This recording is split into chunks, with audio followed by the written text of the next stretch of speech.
जय हिंद। आज हम लोग विज्ञान एंड साइंस एंड टेक्नोलॉजी का जितने भी एग्जाम हुआ बिहार में उन सब का पीआईक्यू प्लस ऑनलाइन में सब हम लोग 1800 प्लस आज लोग हम लोग क्वेश्चन को कंप्लीट करेंगे। कितना 1800 प्लस कुल क्वेश्चन है, जिसमें देखिए कौन कौन सा बिहार है। BPSC, ADO, Bihar SSC, Bihar police दरोगा, आरआरबी, एसएससी और एग्जाम के लिए कवर 1800 प्लस क्वेश्चन इसमें से आप लोग पूरा कंप्लीट कर लीजिएगा। एक ही किताब एक ही क्लास से, बस इसी क्लास में पूरा कंप्लीट हो जाएगा और कहीं से भी क्वेश्चन नहीं छूटेगा साइंस एंड टेक्नोलॉजी से। एक क्लास रामबाण होगा सबके लिए। चलिए शुरू करते हैं। फर्स्ट प्रश्न है, भारत में अंतरिक्ष अनुसंधान के जनक कौन माना जाता है? तो डॉक्टर विक्रम साराभाई को माना जाता है। प्रश्न नंबर 2, इन स्कोपार की स्थापना किस वर्ष हुई थी? तो 1962 में हुआ था। प्रश्न नंबर 3, भारत का पहला रॉकेट किस स्टेशन से प्रक्षेपित किया गया था? तो Thumba electoral rocket launching station और ट्रायल से शुरू किया गया था। देखिए प्रश्न नंबर 4, थुम्बा से पहला रॉकेट किस तिथि से प्रक्षेपित हुआ था? तो मैंने थुम्बा में कब हुआ था? तो 21 नवंबर 1963 को प्रक्षेपित हुआ था। प्रश्न नंबर 5 देखते हैं, विक्रम साराभाई अंतरिक्ष केंद्र की स्थापना कब हुई थी? तो 1971 में हुई थी। प्रश्न नंबर 6, अहमदाबाद में उपग्रह संचार प्रणाली केंद्र की स्थापना किस वर्ष थी? 1967 में। अहमदाबाद में उपग्रह संचार प्रणाली केंद्र की स्थापना किस वर्ष हुई थी? तो 1967 में। इसरो का गठन किस तिथि को किया गया था? 15 अगस्त 1969 को किया गया था। इसका मुख्यालय कहाँ है? बेंगलुरु। प्रश्न नंबर, इसका मुख्यालय कहाँ है? बेंगलुरु कर्नाटक में स्थित है इसरो का मुख्यालय। इसरो का मुख्यालय कहाँ है? तो बेंगलुरु में। इसरो का आदर्श वाक्य है, मानव जाति की सेवा में अंतरिक्ष प्रौद्योगिकी इसका आदर्श वाक्य है। प्रश्न नंबर 10, अंतरिक्ष आयोग और अंतरिक्ष विभाग की स्थापना किस वर्ष की गई थी? तो 1972 में किया गया था अंतरिक्ष विभाग की स्थापना। प्रश्न नंबर 11, अंतरिक्ष विभाग का मुख्यालय कहाँ स्थित है? तो बेंगलुरु में अंतरिक्ष विभाग का मुख्यालय स्थित है। प्रश्न number 12, UR Rao satellite centre का पुराना नाम क्या था? तो इस उपग्रह ISC इसरो उपग्रह केंद्र था, ISSC नाम था। प्रश्न नंबर 13, अंतरिक्ष अनुप्रयोग केंद्र की स्थापना कहाँ की गई थी? तो अहमदाबाद में किया गया था। अंतरिक्ष अनुप्रयोग केंद्र की स्थापना अहमदाबाद में किया गया था। प्रश्न number 14, Sriharikota high altitude range की स्थापना कब हुई थी? तो 1971 में हुआ था। प्रश्न नंबर 15, SHR का वर्तमान नाम 2002 से क्या है? तो सतीश धवन अंतरिक्ष केंद्र है। प्रश्न नंबर 16, सतीश धवन अंतरिक्ष केंद्र कहाँ स्थित है? तो श्रीहरिकोटा आंध्र प्रदेश में स्थित है। प्रश्न नंबर 17, छोटे उपग्रह को लॉन्च करने हेतु भारत का दूसरा स्टेशन कहाँ बनाया जा रहा है? तो कुलेश्वरपट्टिनम में यानी तमिलनाडु में बनाया जा रहा है। प्रश्न नंबर 18, इन स्पेस का पूर्ण रूप क्या है? तो भारतीय राष्ट्रीय अंतरिक्ष सर्वेक्षण और प्राधिकरण केंद्र है नाम है। प्रश्न नंबर 19, इन स्पेस की स्थापना प्रधानमंत्री द्वारा कब की गई थी? तो 10 जून 2022 को किया गया था। प्रश्न नंबर 20, निजी संस्थाओं को अंतरिक्ष गतिविधियों का अनुमान देने वाले मॉडल एजेंसी कौन से है? इन स्पेस नाम है। इसरो का अध्यक्ष चेयरपर्सन अभी कौन है? नवीन एग्रावी नारायण है। वी नारायण एग्रावी है अभी इसरो के अध्यक्ष। इसरो के प्रथम अध्यक्ष कौन थे? तो डॉक्टर विक्रम साराभाई प्रथम अध्यक्ष थे। इसरो के अध्यक्ष के रूप में सबसे लंबा कार्यकाल किसका रहा? तो प्रोफेसर सतीश धवन को 1972 से 1984 तक। तो 1972 से 1900 सबसे लंबा कार्यकाल प्रोफेसर सतीश धवन का था, सबसे लंबा कार्यकाल।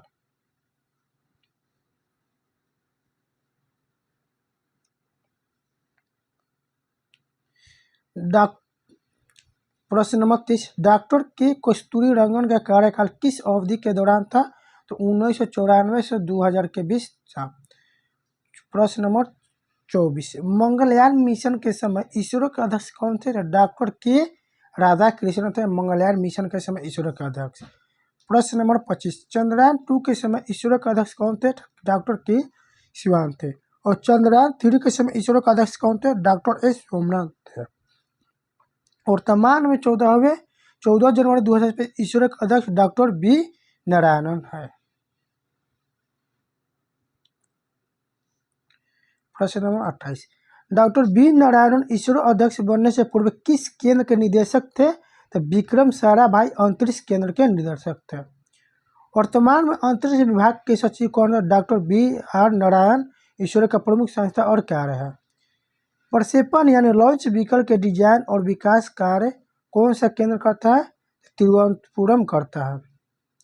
प्रश्न नंबर 31, उपग्रह यानी सैटेलाइट के निर्माण और परीक्षण की जिम्मेदारी किस केंद्र की है? तो बेंगलुरु और कर्नाटक की है। प्रश्न नंबर 32, तरल प्रणोदय प्रणाली केंद्र की संख्या किन शहरों में है? तो तिरुवनंतपुरम और बेंगलुरु में स्थित है।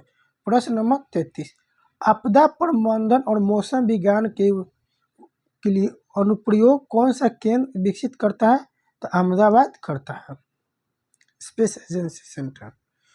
प्रश्न नंबर 34, सुदूर संवेदन डेटा का उपयोग करने वाला केंद्र कौन सा है? तो हैदराबाद है। कौन सा? हैदराबाद। प्रश्न नंबर 35, अंतरिक्ष डिजाइन के लिए भारत की सबसे पुरानी अनुसंधान प्रयोगशाला कौन सा है? तो अहमदाबाद, पीआर अहमदाबाद स्थित है।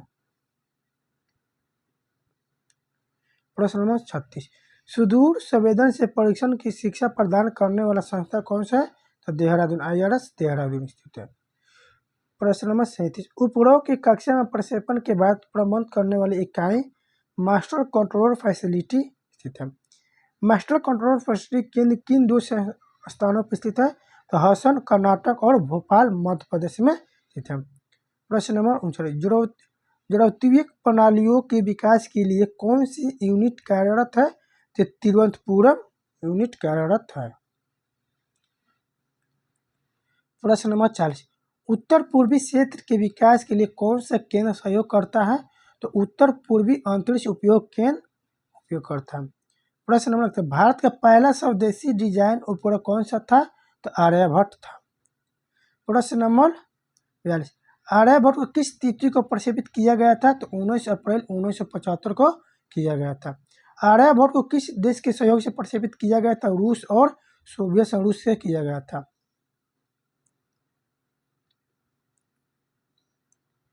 पृथ्वी अवलोकन प्रयोग हेतु भारत का दूसरा उपग्रह कौन सा था? तो भास्कर 1969।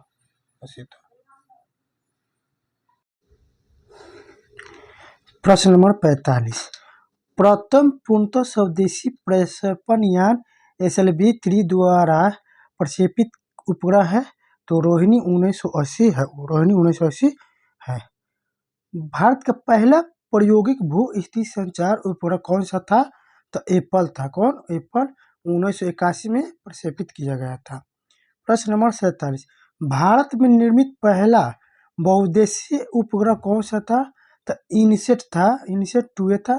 कब प्रक्षेपित हुआ था? तो 1992 में प्रक्षेपित हुआ था। प्रश्न नंबर 48, इनसेट 2A का मुख्य कार्य क्या था? तो दूरसंचार, टीवी प्रसारण और मौसम सेवा का निगरानी करने के लिए किया गया था। प्रश्न नंबर 49, भारत का पहला समर्पित मौसम उपग्रह कौन सा था? तो कल्पना 1 था। कब हुआ था प्रक्षेपण? ये 2002 में किया गया था। कल्पना 1 का पूर्ण नाम क्या था? तो मेटसेट 1 था। मेटसेट 1। कल्पना 1 का किस यान द्वारा प्रक्षेपित किया गया था? तो PSLV-C4 द्वारा किया गया था, चंद्रयान मिशन, लूनर मिशन के तरह। प्रश्न नंबर 52, भारत का प्रथम चंद्रमा मिशन चंद्रयान 1 कब लॉन्च हुआ था? तो 22 अक्टूबर 2008 को किया गया था। और चंद्रयान 1 को किस यान से द्वारा भेजा गया था? PSLV-C11 के द्वारा भेजा गया था। चंद्रमा पर पहुंचने वाला भारत विश्व का कौन सा देश बना है? तो छठा देश बना है। कौन सा देश? छठा। चंद्रमा की सतह पर जल की खोज के लिए किस भारतीय मिशन ने की थी? तो चंद्रयान प्रथम जल की खोज के लिए किए था। देखिए, चंद्रयान को क्रैश लैंडिंग स्थल का क्या कहलाता है? जवाहर स्थल कहलाता है क्रैश लैंडिंग को। और चंद्रयान-2 का प्रक्षेपण किस तिथि को हुआ था? तो 22 जुलाई 2019 को हुआ था। 22 जुलाई 2019 को चंद्रयान-2 का प्रक्षेपण हुआ था। और चंद्रयान-2 के लैंडर का नाम क्या था? तो विक्रम था। क्या नाम था? विक्रम। और चंद्रयान-2 को किस भारी रॉकेट द्वारा लॉन्च किया गया था? GSLV Mk3 LVM-3 द्वारा किया गया था। और चंद्रयान-2 का लैंडर जहां दुर्घटनाग्रस्त हुआ उस स्थान का नाम क्या है? तो तिरंगा पॉइंट नाम रखा गया है। चंद्रयान-3 मिशन कब लॉन्च किया गया था? 14 जुलाई 2023 को किया गया था। चंद्रयान-3 के लैंडर ने चंद्रमा पर सफल सॉफ्ट लैंडिंग कब की था? 23 अगस्त 2023 को किया गया था। चंद्रमा के दक्षिणी ध्रुव पर पहुंचने वाला विश्व का पहला देश कौन सा था? भारत। दक्षिणी ध्रुव पर पूछा गया था कौन सा देश है? चौथा देश है भारत। अब दक्षिणी ध्रुव पर पहला देश है। और चंद्रमा पहुंचने वाला देश कौन सा है? भारत चौथा।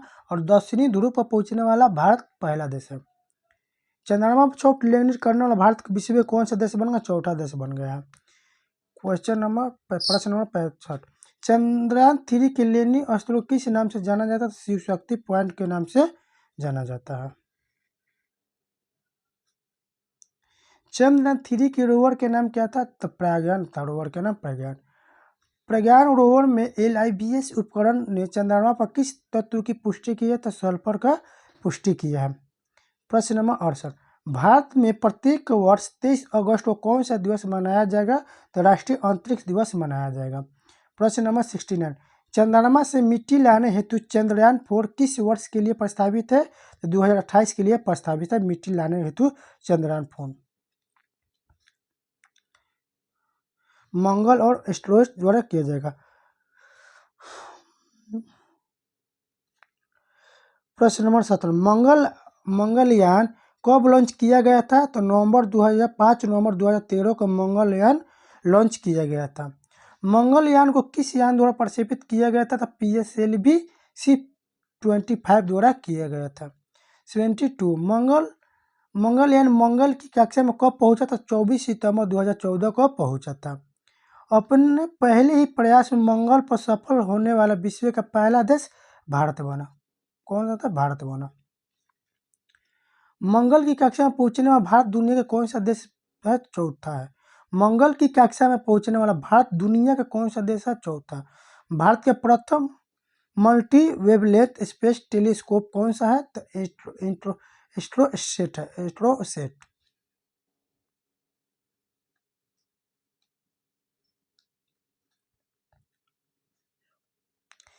एस्ट्रोसेट को किस वर्ष प्रक्षेपित किया गया था? 28 सितंबर 2015 को प्रक्षेपित किया गया था। एस्ट्रोसेट किन तरंगों का एक साथ अध्ययन करता है? तो कॉस्मिक, एक्सरे और पैराबैंगनी को अध्ययन करता है। प्रश्न नंबर 78। अंतरिक्ष वेधशाला के क्षेत्र में भारत का विश्व में कौन सा स्थान है? तो 5वां स्थान है। कौन सा स्थान? 5वां। हाइसिस उपग्रह को किस वर्ष लॉन्च किया गया था? तो 2018 में PSLV C-43 से लॉन्च किया था। आदित्य L1 आगामी मिशन। आदित्य L1 के बारे में देखते हैं। भारत का पहला सौर मिशन कौन सा था? आदित्य L1 था। आदित्य L1 किस तिथि को लॉन्च किया गया था? तो 2 सितंबर को 2 सितंबर 2023 को लॉन्च किया गया था आदित्य L1 को। आदित्य L1 किस रॉकेट द्वारा भेजा गया था? PSLV C-57 से भेजा गया था। आदित्य L1 को पृथ्वी से कितनी दूरी स्थापित किया गया था? तो 15 लाख किलोमीटर तक दूर पर स्थापित किया जाता है। यदि सूर्य से और पृथ्वी के बीच कितनी दूर थे? 15 लाख किलोमीटर था। आदित्य L1 किस बिंदु पर स्थापित किया गया था? लिंगराज बिंदु 1 पर किया गया था। आदित्य L1 में कुल कितने पेलोड लगे थे? तो कुल 7 पेलोड लगे थे। सूर्य के कोरोनल मास इंजेक्शन घटनाओं का अध्ययन कौन सा पेलोड करेगा? तो पप्पा यानी plasma analyser package for Aditya. प्रश्न नंबर 87। नासा और इसरो का संयुक्त मिशन कौन सा? तो निसार। कौन सा मिशन? निसार। निसार का पूर्ण रूप क्या है? NASA ISRO synthetic aperture radar है। निसार का पूर्ण रूप क्या है? NASA ISRO synthetic aperture radar है। निसार मिशन का प्रक्षेपण किस वर्ष प्रस्तावित है? तो 2025 में। निसार को किस प्रकार की कक्षा में स्थापित किया जाएगा? सूर्य की तुल्यकालिक कक्षा में किया जाएगा, NSSO में किया जाएगा। भारत फ्रांस के संयुक्त मिशन जो तापमान निगरानी हेतु है त्रिशा, कौन सा है? त्रिशा। मेगा ट्रॉपिक्स उपग्रह किन दो देशों के संयुक्त मिशन है? भारत और फ्रांस के बीच मेगा ट्रॉपिक्स मिशन है। इसरो और जापान यानी जाक्सा के संयुक्त चंद्र मिशन कौन सा है? तो लुपेक्स। इसरो और जापान यानी जाक्सा के संयुक्त मिशन कौन सा है? लुपेक्स। मिशन गगनयान के बारे में देखते हैं। प्रश्न नंबर 94, भारत के पहले मानव अंतरिक्ष यान कार्यक्रम का नाम क्या था? तो गगनयान था। गगनयान के तहत अंतरिक्ष यात्रियों को क्या नाम दिया गया था? बायोनट्स दिया था, बायोनट्स नाम दिया गया है।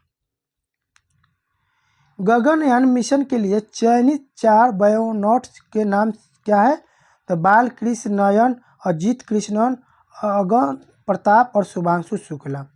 गगनयान को किस कक्षा में भेजा जाएगा? तो निम्न पृथ्वी कक्षा में लियो 300 से 400 किलोमीटर में भेजा जाएगा। प्रश्न नंबर 98, गगनयान के लिए किस भारी प्रक्षेपण यान का उपयोग होगा? GSLV Mk3 LVM-3 जो प्रक्षेपित होगा। बायोनॉट्स के स्वास्थ्य की जानकारी देने वाला डिजिटल हब कौन सा है? तो साखी। कौन सा? साखी। प्रश्न नंबर 100, गगनयान में क्रू एस्केप सिस्टम हेतु किस तकनीक का प्रयोग होता है?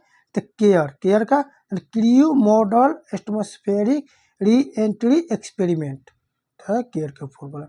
प्रश्न नंबर 100, गगनयान में पर्यावरण नियंत्रण हेतु प्रयुक्त प्रणाली कौन सा? इलॉक्स यानी कि environment control life support system, यानी environment control and life support system है गगनयान प्रणाली हेतु प्रयुक्त प्रणाली। हम देखिए भारत के अंतरिक्ष यात्री, अंतरिक्ष में जाने वाले पहले व्यक्ति कौन थे? तो स्क्वाड्रन लीडर राकेश शर्मा है भारत में।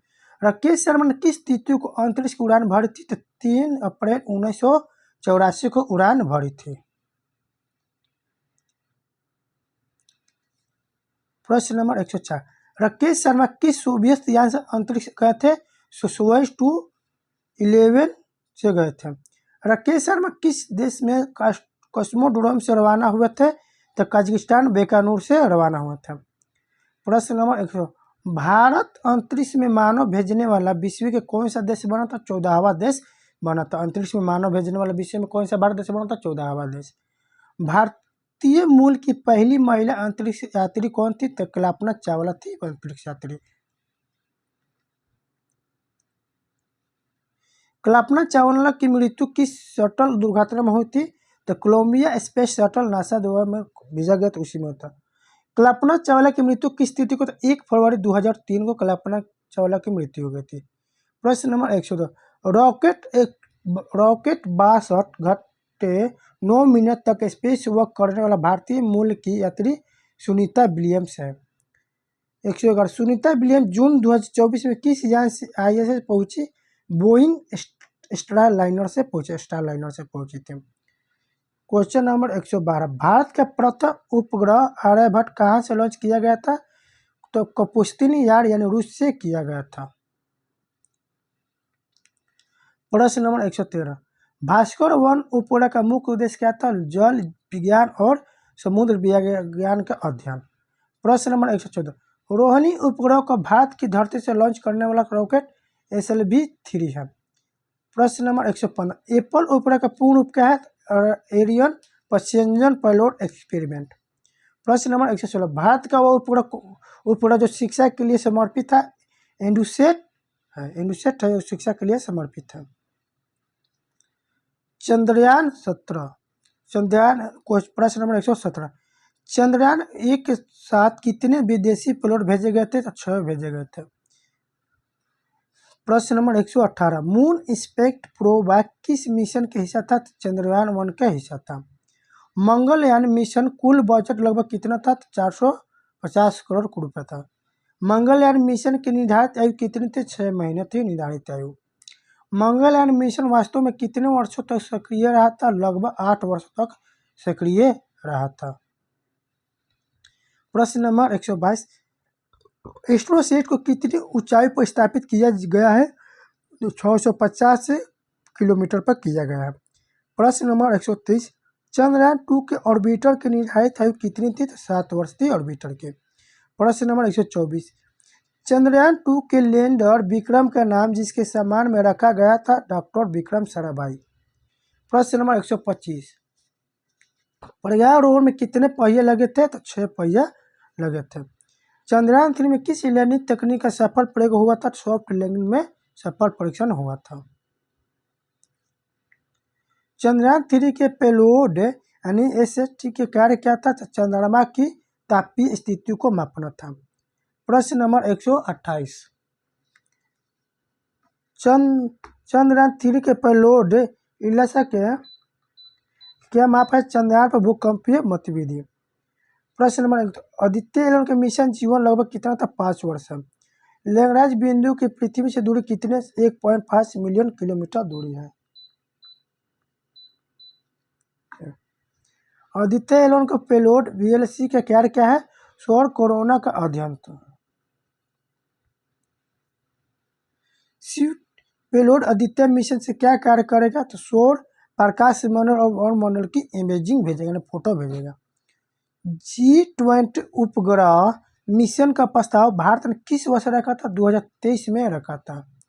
वायोमित्र क्या है? तो गगनयान हेतु निर्मित महिला रोबोट यानी ह्यूमनॉइड है। ह्यूमनॉइड वायोमित्र का है, मानव गगनयान हेतु निर्मित महिला रोबोट है।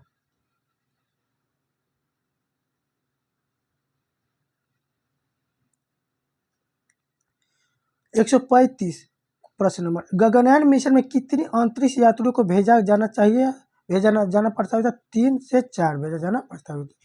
तृष्णा मिशन किन 2 अंतरिक्ष एजेंसियों का संयुक्त प्रयास है? तो इसरो और फ्रांस के है। जेनेस इसरो और फ्रांस का मिशन है। प्रश्न नंबर 137, निसार मिशन का मुख्य वैज्ञानिक उद्देश्य क्या है? तो जलवायु परिवर्तन और पृथ्वी की पापड़ियों का अध्ययन करना है। प्रश्न नंबर 138, मेगाट्रॉपिक्स मिशन का मुख्य फोकस क्या था? तो उष्णकटिबंधीय मौसम और जलवायु को मापना था। भारत के दूसरे अंतरिक्ष यात्री कौन थे? तो कल्पना चावला थे दूसरे अंतरिक्ष यात्री। राकेश शर्मा ने अंतरिक्ष से भारत के बारे में क्या कहा था? सारे जहां से अच्छा हिंदुस्तान हमारा कहा था। प्रश्न नंबर 100, भारतीय अंतरिक्ष संघ के शुभारंभ कब हुआ था? अक्टूबर 2021 में भारतीय अंतरिक्ष संघ का हुआ था। इसरो को अनुज शाखा का क्या नाम है? तो न्यू स्पेस इंडिया लिमिटेड है। New space India limited. प्रश्न नंबर 170, इसरो की सबसे पुरानी वाणिज्यिक इकाई कौन सी है? एस्ट्रिक्स कॉर्पोरेशन। प्रश्न नंबर 144, एसएलवी का पूर्ण रूप क्या है? स्मॉल सैटेलाइट लॉन्च व्हीकल है। प्रश्न नंबर 145, पीएसएलवी का पूर्ण रूप क्या है? पोलर सैटेलाइट लॉन्च व्हीकल है। प्रश्न नंबर 106, जीएसएलवी का पूर्ण रूप क्या है? जियो स्काइनोरस सैटेलाइट लॉन्च व्हीकल। प्रश्न नंबर 147, LVM-3 को पहले किस नाम से जाना जाता था? जीएसएलवी MK3 से नाम से जाना जाता था। प्रश्न नंबर 148, भारत के रॉकेट मैन के नाम से कौन प्रसिद्ध है? तो डॉक्टर के सिवान को रॉकेट मैन के नाम से जाना जाता है। भारत के मिसाइल वुमन किसे कहा जाता है? टेसी थॉम्पसन को मिसाइल वुमन कहा जाता है। डॉक्टर एस सोमनाथ के पदभार कब ग्रहण किए थे? 2022 में किए थे। सतीश धवन अंतरिक्ष केंद्र में कितने लॉन्च पैड क्रियाशील है? तो 2। विकास इंजन का उपयोग किस रॉकेट में होता था? पीएसएलवी और जीएसएलवी में किया जाता है। विकास इंजन का नाम किसके सम्मान में रखा गया था? तो विक्रम और मल्लवल्लभ साराभाई को किया गया था। भारत का प्रथम प्रायोगिक उपग्रह कौन सा यान है? SLV-3 है। भारतीय क्षेत्रीय नेविगेशन सैटेलाइट सिस्टम का नाम नाभिक है। प्रश्न नंबर 156, एनबीएल के कुल कितने उपग्रह के समूह है? 7। गगनयान प्रणाली का उपयोग किस क्षेत्र में होता था? तो नागरिक उड़ान में होता है। दक्षिण एशियाई उपग्रह GSAT-9 किन देशों के है? तो सार्क देशों के लिए है।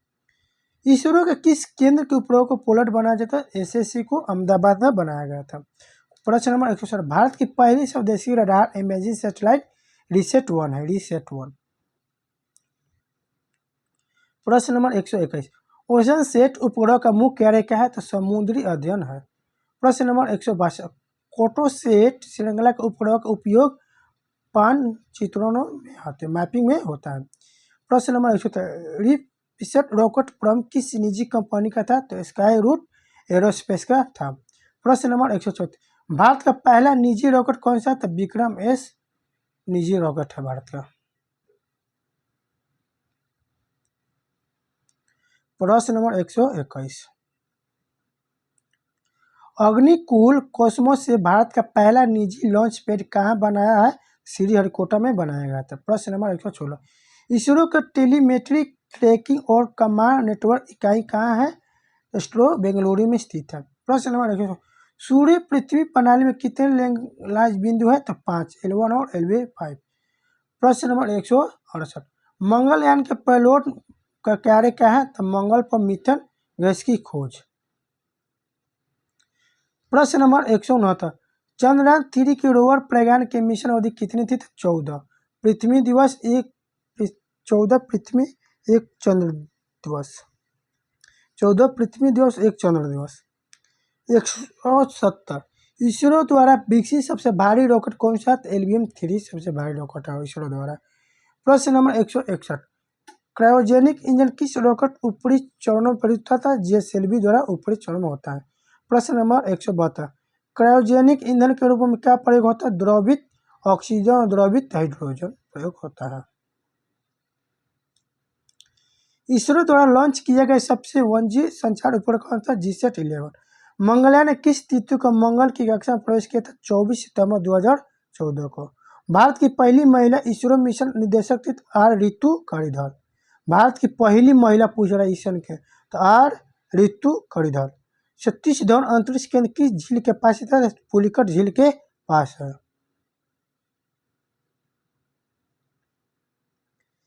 PSLV को इसरो का क्या कहा जाता है? वर्क हॉर्स कहा जाता है। वर्क हॉर्स कहा जाता है। PSLV में कितने चरण होते हैं? तो 4 चरण होते हैं। GSLV में कितने चरण होते हैं? तो 3 चरण होते हैं। स्पेस सिचुएशन अवेयरनेस हेतु इसरो का प्रोजेक्ट नेत्रा है। इन स्पेस का मुख्यालय कहाँ स्थित है? तो भोपाल अहमदाबाद में स्थित है। भोपाल अहमदाबाद में। कल्पना चावला का जन्म भारत के किस राज्य में हुआ था? तो हरियाणा करनाल में हुआ था। राकेश शर्मा ने अंतरिक्ष में कितने दिन बिताए थे? 7 दिन 21 घंटा 40 मिनट बिताए थे। किस मिशन के दौरान त्रिशाना उपग्रह लॉन्च किया गया था? इसरो CNS संयुक्त मिशन के द्वारा किया गया था। गगनयान में प्रयुक्त मॉडल का क्या नाम था?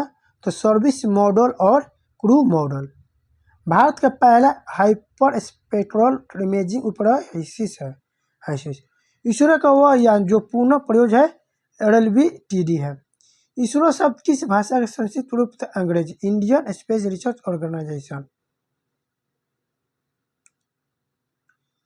एंट्रिस को लोगो क्या प्रदर्शित करता? उपग्रहों की कक्षा प्रक्षेपित करता है। विक्रम साराभाई ने किस अंतरिक्ष संस्था में भारत की प्रतिनिधित्व किया था? संयुक्त राष्ट्र में किया था। चंद्रयान-3 में लैंडर और रोवर के अलावा तीसरा मुख्य भाग प्रोपल्शन मॉड्यूल है। मंगलयान के किस ऑर्बिट में स्थापित किया गया था? मंगल केंद्रित कक्षा में किया गया था। आदित्य L1 का प्रक्षेपण भार लगभग कितना था? 1450 kg 75 kg था। व्योम शब्द का संस्कृत में क्या अर्थ है? अंतरिक्ष यानी स्पेस। गगनयान के व्योमनॉट्स में परीक्षण किस देश में लिया गया था? रूस में लिया गया था।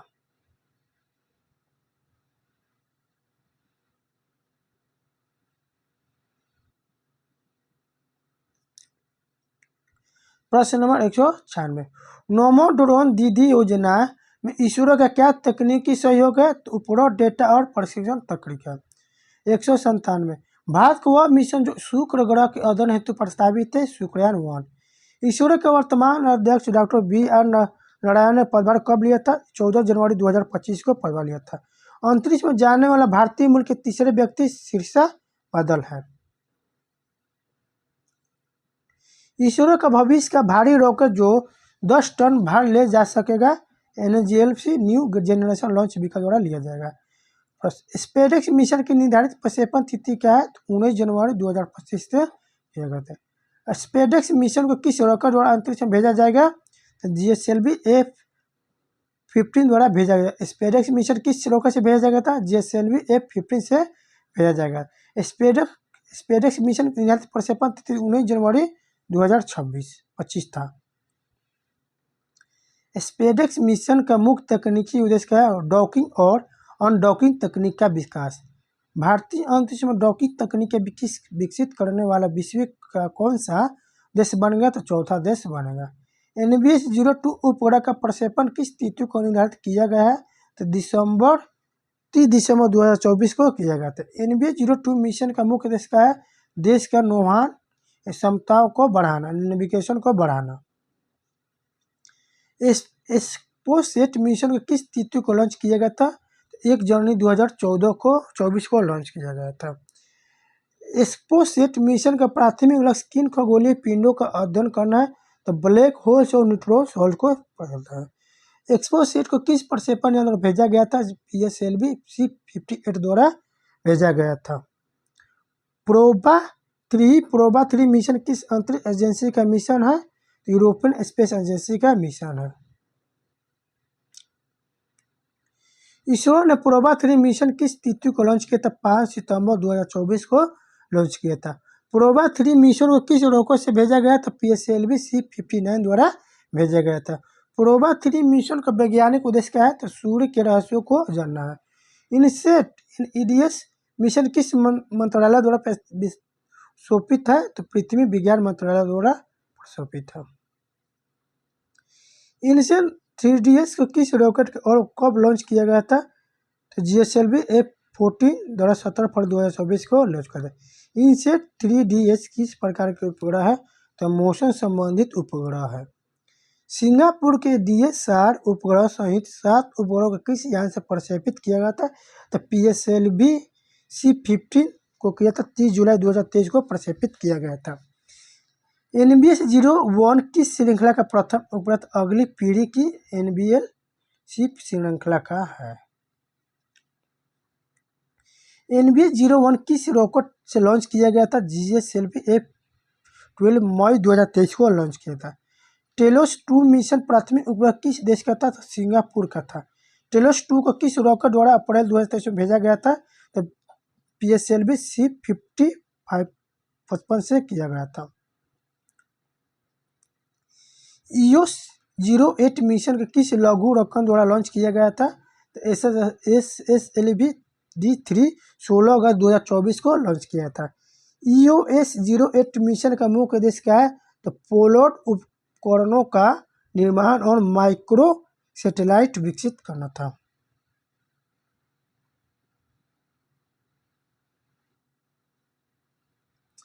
EOS-07 मिशन के साथ कौन से अमेरिकी उपग्रह भेजा गया था?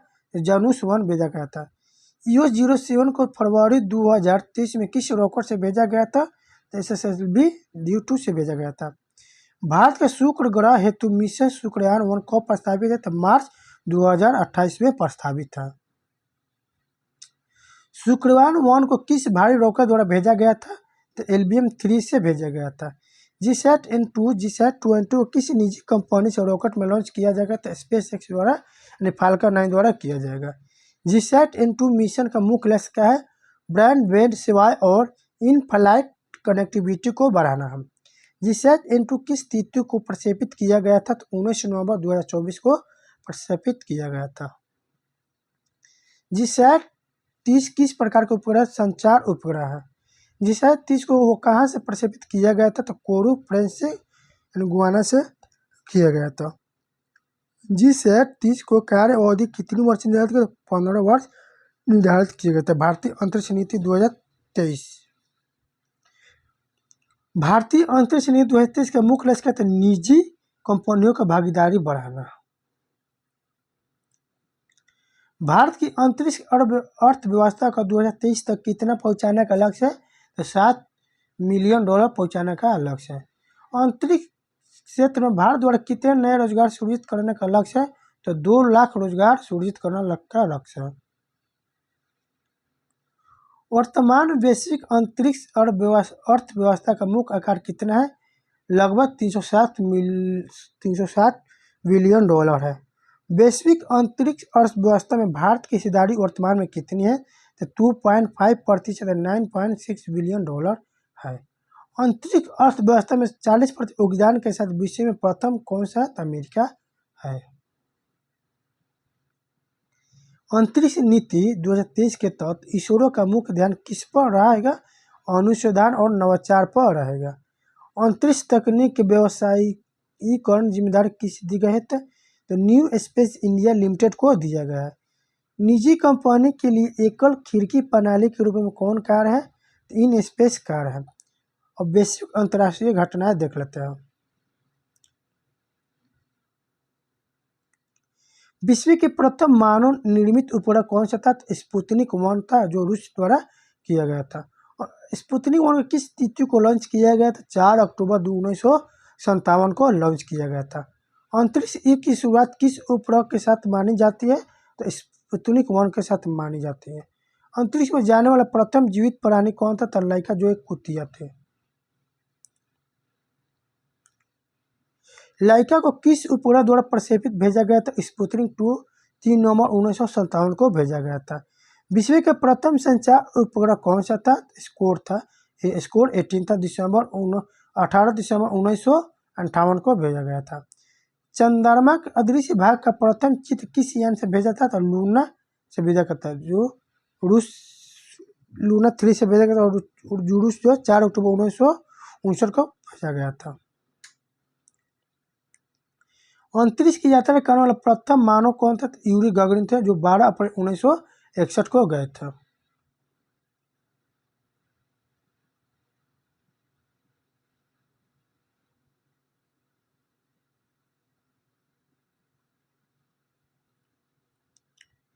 यूरी गगरिन ने किस यान से पृथ्वी की परिक्रमा की थी? वोस्तोक से की थी। नासा द्वारा अपोलो प्रोग्राम की शुरुआत किस वर्ष की गई थी? 1961 में किया गया था। अंतरिक्ष में जाने वाले विश्व के प्रथम महिला यात्री वेलेंटीना तेरेस्कोवा 16 जून 1963 को गई थी। वेलेंटीना तेरेस्कोवा किस यान से अंतरिक्ष गई थी? वोस्तोक 60 से गई थी। अंतरिक्ष अंतर्राष्ट्रीय दूरसंचार सेवा के लिए पहला उपग्रह कौन सा था? इंटेलसेट 60 उपग्रह 6 अप्रैल 1965 को भेजा गया था। शुक्र ग्रह पर उतरने वाला प्रथम मानव निर्मित यान वरेणा 16 नवंबर 1965 को भेजा गया था। चंद्रमा के धरातल पर सफलतापूर्वक उतरने वाला पहला यान लूना 31 जनवरी 1966 को गया था।